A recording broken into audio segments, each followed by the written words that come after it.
Xo'p. Karbonat anglit bilan metilamindan iboratlashib vodorod bramid bilan tashlashganda vodorod bramid metilamin bilan tashlashadi xolos. Shunda metil ammoniy bramid hosil bo'ladi. Bu endi gaz emas. Xo'p, qancha kirishganini bilmaymiz. Metilaminni X oldim va X vodorod bramid tashlashdi.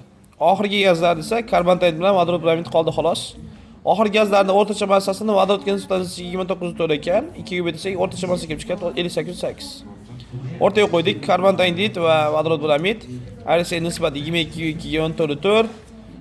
Karbonat anglit miqdori esa dastlab 7 edi aralashmani hajmi, undan X metilamin bo'lsa ayirib olsak karbonat anglit kelib chiqadi.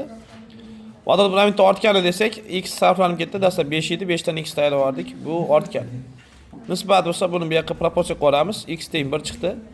Demak, dastlab 1 litr metilamin bo'lgan.